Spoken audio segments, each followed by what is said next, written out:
Are you ready to hear about a theatrical experience that's as much a nostalgic feast as it is a playful celebration of pop culture? Mamma Mia isn't just a musical. It's a joyful, double-layered dessert of memory and music, but even after 25 years, still manages to surprise and delight in its own wonderfully quirky way. But here's where it gets controversial. It might also serve as a perfect example of how nostalgia can sometimes overshadow the new, or how a show can become a cultural relic that's both lovable and amusingly absurd. Let me start with a personal theory about ABBA's divine melodies, and maybe you'll find it resonates too.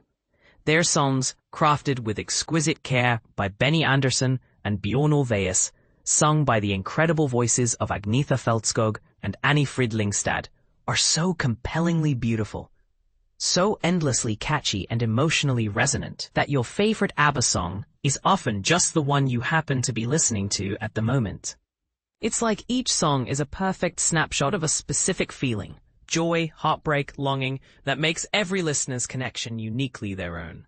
Now, Mamma Mia is built around a bold premise that every ABBA tune is a standalone epiphany of pop bliss.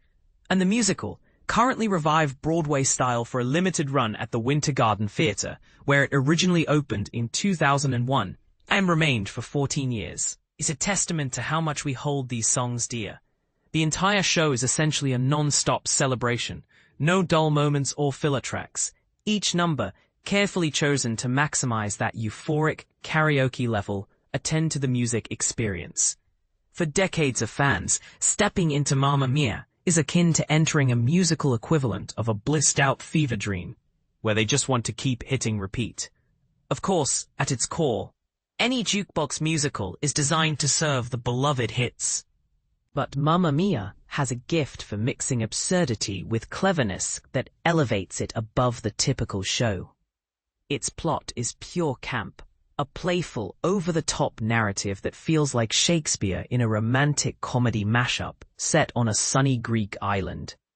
Donna, a free-spirited single mother running a tavern, has a daughter, Sophie, on the brink of her wedding day. But here's the twist. Who exactly is Sophie's father?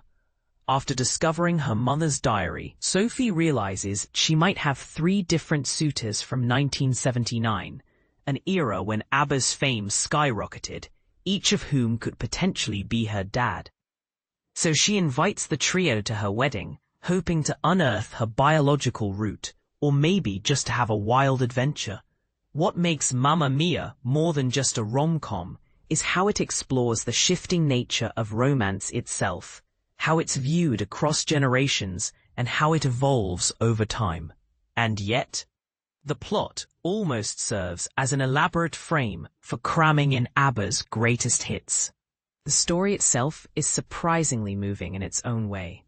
By the end, a tender sense of connection and discovery emerges, but it's also a vivid reminder of how the show's structure feels, like a clever, AI-generated playlist of perfect moments, engineered to fit the music's rhythm and motif seamlessly.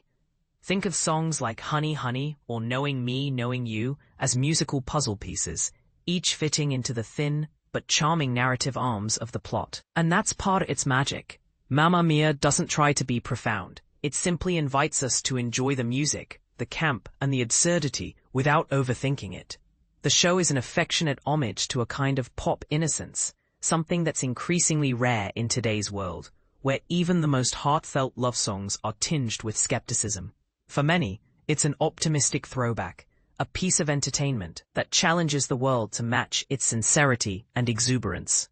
Watching the revival, I notice numerous moments that shine brightly. The suspenseful build-up during Gimme Gimme Gimme, as Donna's 3 possible fathers prepare to walk her down the aisle.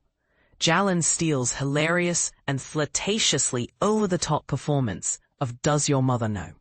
Rob Marnell's soulful, almost heartbreaking Our Last Summer, and the stunning harmony between Christine Sherrill and Victor Wallace on SOS.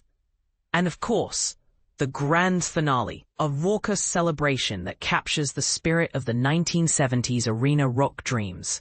But like all productions, it's not without its flaws. Sometimes, The orchestra's sound can drown out the vocals, particularly Amy Weaver's, feeling a bit overpowered. The entire staging feels busier than before, perhaps a tad more frenetic, which may not always work in its favor. Still, Mamma Mia remains a delightful feast for the senses, an invitation to give in to its charm, its nostalgia, and that irresistible urge to sing along at the top of your lungs, knowing full well that it's ridiculous, but loving it all the same.